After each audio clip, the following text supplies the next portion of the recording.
Mi nombre es Juan Carlos Parra y continuando con los videos de la exposición de programación imperativa, presentaremos en este último video los conceptos de alcance, visibilidad, tiempo de vida, la sintaxis y el sistema de tipos de los métodos y de los parámetros, así como algunos ejemplos prácticos de un programa codificado en un lenguaje operativo. Para este caso utilizaremos el lenguaje Pascal. Empezando con el primer tema, ahora vamos a enfocarnos en la estructura general de los programas en lenguajes imperativos, en donde consideraremos la posibilidad de declarar y utilizar variables globales, así como procedimientos y funciones tanto anidadas como no anidadas. Para aclarar la reutilización del mismo identificador dentro de un programa y la resolución de las referencias a identificadores con sus declaraciones, necesitamos la introducción de los conceptos de alcance, ocultación y visibilidad. El alcance de la declaración de una variable es el grupo de instrucciones que puede acceder a dicha variable. Los lenguajes tipo C y los lenguajes tipo Pascal utilizan alcance estático o lexicográfico, en el que las referencias a las variables pueden resolverse a través de una inspección del texto fuente del programa sin basarse en su historia de ejecución. El alcance estático de una variable global incluye todas las instrucciones del programa, en cambio el de una variable local solo incluye aquellas instrucciones que están dentro de la función donde sea declarada. Así podemos volver a utilizar el mismo identificador dentro de funciones diferentes para denominar a variables diferentes. Además, podemos volver a declarar el identificador global dentro de una función. Si volvemos a definir en un alcance interno un nombre declarado en un alcance externo, decimos que la declaración nueva oculta la declaración externa. Un nombre es visible en una instrucción si su alcance incluye dicha instrucción y el nombre no está oculto. Decimos que un nombre es local si está declarado en el alcance actual y es global si está declarado en un alcance externo. En la presente diapositiva podemos ver un ejemplo en un programa de tipo C o C++. Consideremos la función A. El alcance de las variables I y J y de los parámetros X e Y declarados en la función A incluyen solo las instrucciones del cuerpo de A. El alcance de las funciones B y de la función main del programa están separados de la función A, de forma que las variables locales declaradas en B y main no son visibles en A, pero el I global que está dentro de la función A se encuentra oculto. La definición de lo que constituye el alcance varía de lenguaje a lenguaje. Algunos permiten que se aniden los alcances y que se declaren las variables en cualquier nivel de anidamiento, de forma que el alcance de una variable tiene una definición en cualquier nivel de anidamiento. Pascal es uno de estos lenguajes, pues permite la declaración de funciones de forma anidada. El lenguaje C permite que cualquier instrucción compuesta contenga nuevas declaraciones y, por tanto, introduzca un nuevo alcance. Cualquier instrucción compuesta que declaraba varias nuevas variables se llamaba bloque. Ahora, para revisar el concepto de anidamiento, observemos el programa en lenguaje Pascal que vemos en la diapositiva. Vemos que la referencia a x en el procedimiento P3 y en main tienen relación con el entero x declarado en main, mientras que las referencias a x en el procedimiento P1 y en el procedimiento P2 tienen relación con el real x declarado en el procedimiento P1. En estos lenguajes podemos anidar arbitrariamente procedimientos y funciones. Un ejemplo típico de un lenguaje tipo C se produce al ordenar, donde queremos intercambiar dos elementos de una regla. Como vemos en la diapositiva, el alcance de la variable t es precisamente el cuerpo de la instrucción if. Esto es útil y permite que una variable tenga el alcance mínimo necesario.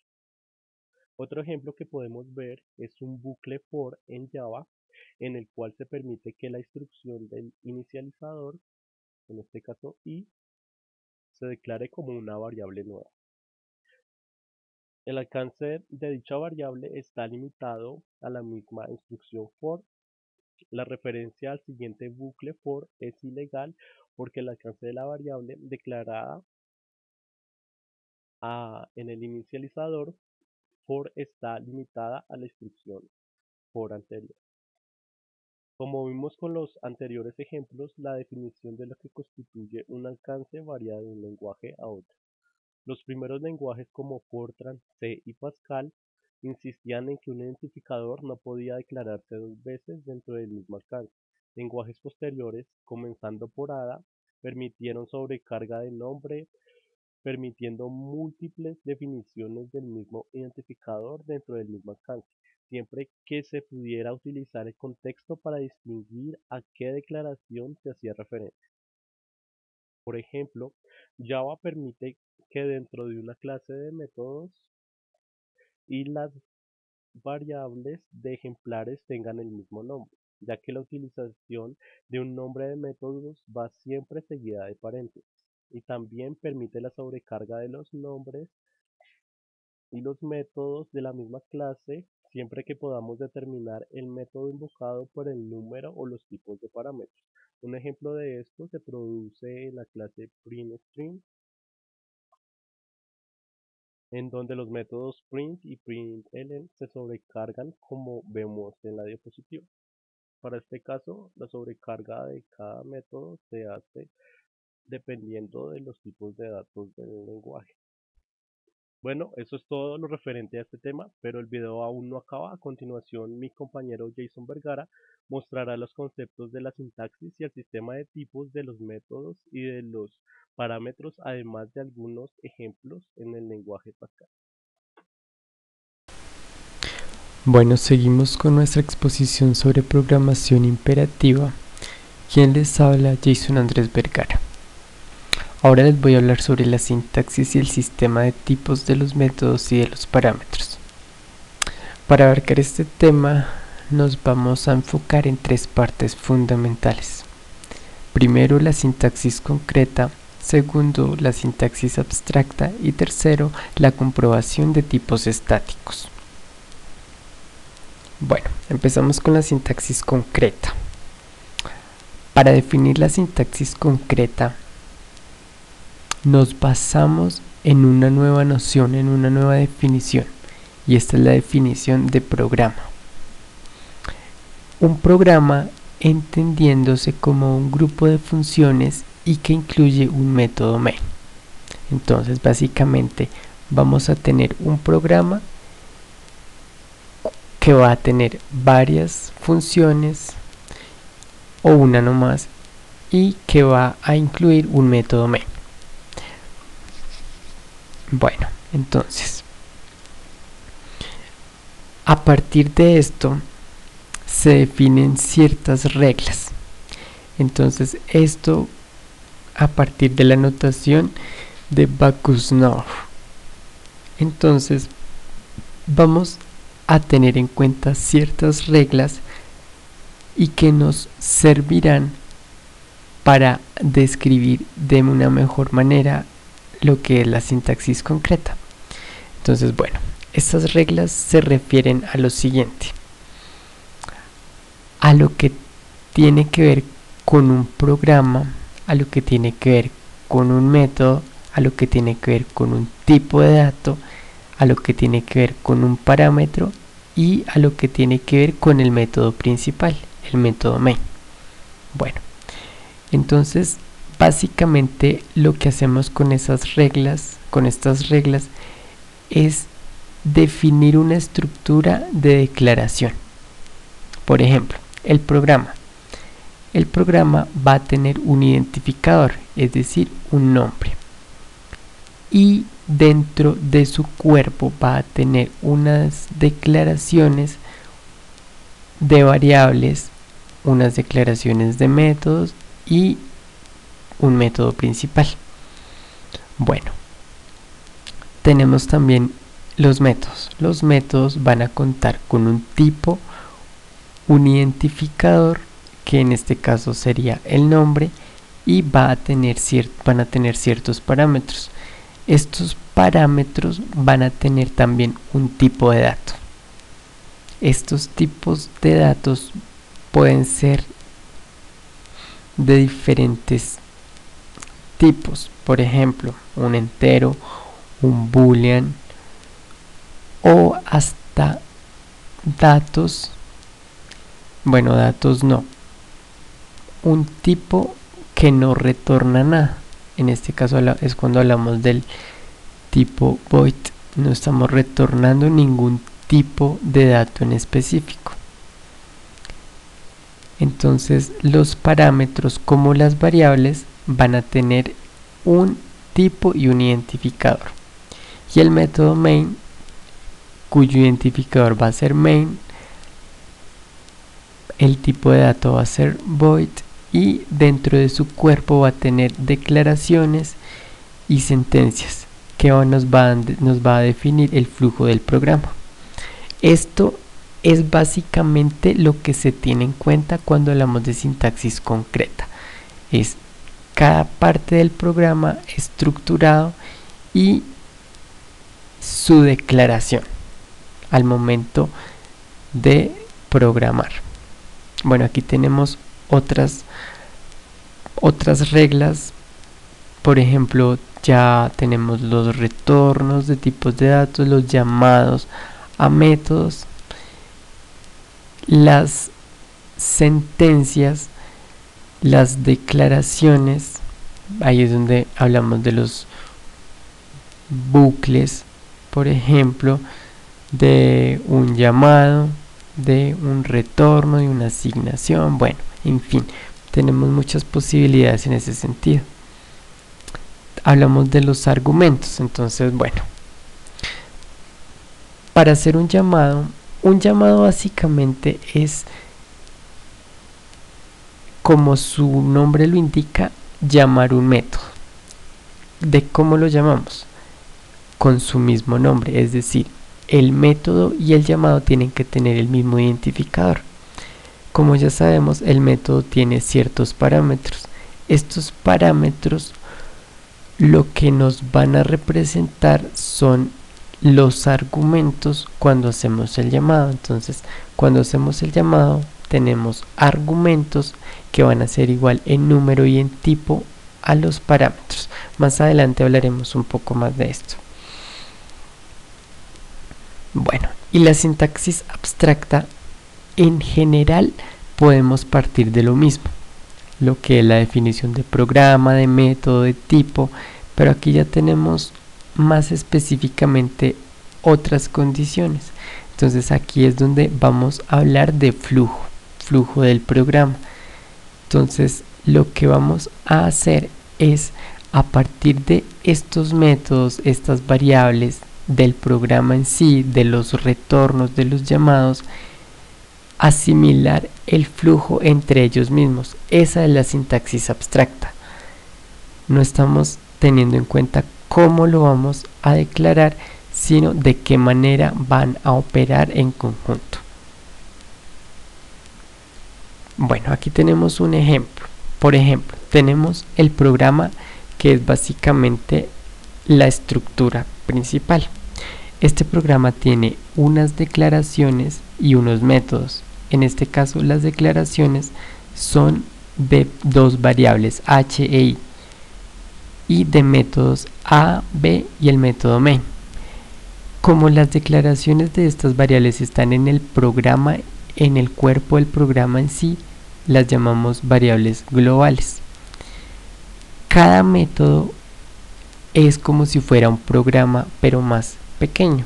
Entonces va a tener su identificador, método A, método B, y va a tener sus parámetros. En este caso el método A tiene parámetros x, y el método B tiene parámetro w. Vemos que el método A también declara variables. En este caso serían variables locales para este método, i y j, y el método B, j y k. Vemos que tienen en común, tienen el mismo nombre, pero aquí no importa porque estamos dentro de cada método, y los la otra es una variable global, entonces no tenemos problema de conflictos. Vemos también que el método A está haciendo un llamado al método B con argumento K. Este K estaría representando el parámetro W del método B. Eso es la sintaxis abstracta, básicamente describir el flujo entre los diferentes elementos que componen el programa. Bueno, vamos ahora a la comprobación de tipos estáticos. Entonces, para la comprobación de tipos estáticos, lo que tenemos es ciertas reglas, ciertas restricciones que nos van a asegurar los tipos de datos ya sean de variables, de métodos. Entonces, asegurar su procedencia y la manera en que se va a desenvolver dentro del flujo del programa. Entonces vamos a nombrar 6 comprobaciones principales. Entonces, primero, cada método y variable global del programa tienen identificador único. Entonces, cada método y variable global, es decir, básicamente la capa superior del programa, tienen que tener identificadores únicos, no se pueden repetir. Todos los parámetros y variables locales declarados dentro de un método tienen identificadores únicos y tipos válidos entre ellos. Entonces es el mismo caso del programa, pero ya para cada método. Entonces las variables y los métodos que estén declarados dentro de ese método, entonces van a tener un identificador también único y los tipos de datos tienen que ser válidos entre ellos. Bueno, todas las instrucciones y expresiones dentro del cuerpo de cada método son válidas con respecto a las variables y parámetros que tienen acceso a ellas. Entonces, todas las variables y parámetros que tienen acceso a ellas tienen que ser válidas con respecto al cuerpo de cada método, a las instrucciones y expresiones que estén contenidas dentro de cada método. Bueno, aparece un retorno en cada método que tiene un tipo no nulo y el tipo de expresión de esa instrucción debe ser idéntico a ese tipo. Listo. Entonces, cuando declaramos un método y es de tipo no nulo, siempre tiene que retornar algo. Ese algo tiene que ser del mismo tipo de dato de ese método. Bueno, lo que les expliqué hace un ratico, lo de los llamados a los métodos, entonces para hacer el llamado se hace con el mismo identificador del método. Entonces el llamado y el método tienen el mismo nombre, el mismo identificador, es decir, y los argumentos tienen que ser iguales en número y en tipo de dato. Entonces ahí cumplimos estas dos comprobaciones. Listo, bueno. Finalmente vamos a hablar sobre los lenguajes imperativos, es decir, aquellos lenguajes que permiten hacer uso y aplicar este paradigma de programación. Entonces, tenemos ahí gran variedad, pero entre los principales encontramos BASIC, C, C++, Fortran, Pascal, Perl, PHP, Lua, Java, Python y Go. Vemos que hay lenguajes que son de alto nivel, pero también vemos lenguajes que ya son de determinado tiempo atrás. Entonces, básicamente lo que vamos a tener en cuenta es que estos lenguajes como Pascal, Fortran, fueron de los primeros que empezaron a mostrar y a enfocarse en este tipo de paradigma. Entonces, para nuestra exposición, a continuación vamos a mostrar un ejemplo en Pascal y pues que nos va a mostrar de una manera más clara todo lo que tiene que ver con la programación imperativa. Entonces, bueno, algunas características de Pascal: que el código está dividido en porciones llamadas funciones o métodos, como ya lo habíamos dicho. Funciones, métodos, subrutinas, subprogramas, todo eso se va a llamar métodos, procedimientos en sí.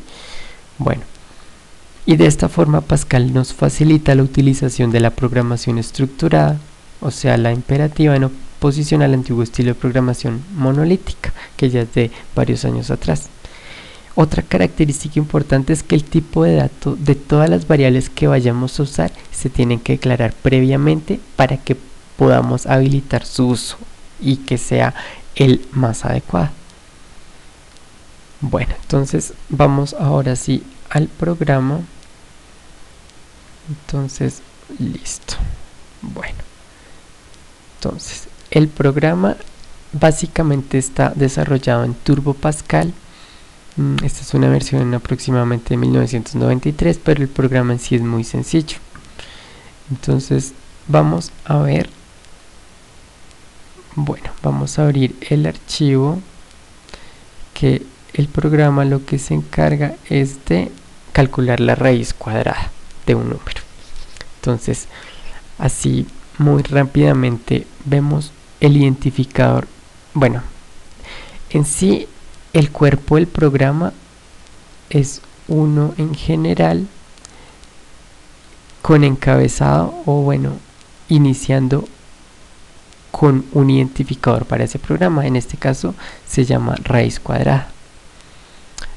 Tenemos la declaración de variables globales, que en este caso vamos a hacer la declaración, bueno, declaramos raíz y número, que van a ser de tipo real.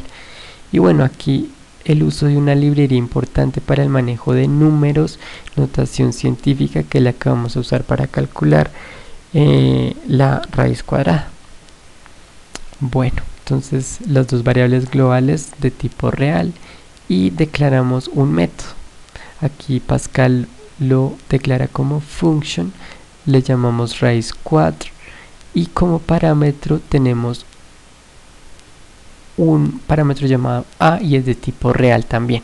Entonces aquí cumplimos con algo que con la noción de los parámetros que deben ir en un programa. Entonces tenemos la declaración, tenemos un identificador que es el nombre, tenemos un tipo del método, que en este caso es real, y un parámetro.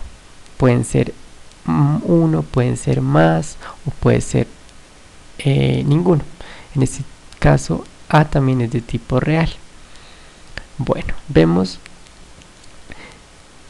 entonces el retorno va a ser de tipo real, ya sabemos, pero dentro de este método también tenemos en cuenta variables locales que hemos declarado. Entonces vamos a declarar ciertas variables que nos serán de mucha ayuda para calcular la raíz cuadrada de este valor que vamos a ingresar más adelante. Entonces, bueno, los bloques en Pascal generalmente se encierran con dos palabras claves, begin y end. Dentro de este bloque, entonces, lo que se hace es hacer el procedimiento, la operación matemática necesaria, lo que necesitemos para calcular lo que queremos obtener. En este caso usamos el método de Newton para calcular la raíz cuadrada de un número.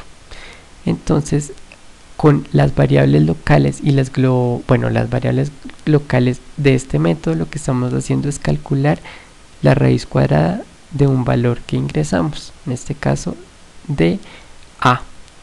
Hacemos todo el procedimiento y retornamos x. En este caso x es la raíz cuadrada de a, pero x, fijémonos que la hemos definido de tipo real, y eso es lo que estamos retornando. Entonces, si vemos, el procedimiento retorna algo de tipo real. Entonces estamos garantizando el cumplimiento de esa regla. Y bueno, el método main simplemente en Pascal, básicamente con otro bloque. Entonces lo que hacemos es una sentencia de entrada de datos, de mostrar mensaje para ingresar el número, leer el número y calcularla. Entonces esta es la parte clave de la programación imperativa. Entonces lo que estamos haciendo es, leímos un número que el usuario va a ingresar en pantalla. En este caso es un número que hemos declarado como una variable global arriba de tipo real. Listo, ya con ese número lo que hacemos es hacer el llamado al método raíz 4, que es el que definimos arriba, y como parámetro tenía a, pero entonces como estamos haciendo un llamado tenemos un argumento que va a ser de tipo real también. En este caso va a ser el número que hemos ingresado. También cumplimos la comprobación de tipo de dato. Entonces ahí estamos garantizando el paradigma, y esto va a ser igual a otra variable, y esta variable también es la otra variable global que definimos al principio, que es raíz, que también es de tipo real. Entonces ahí vemos el flujo entre el método main y los métodos declarados arriba o necesarios para hacer la operación, y las variables. Entonces aquí pues ya arrojamos el resultado y mostramos en pantalla.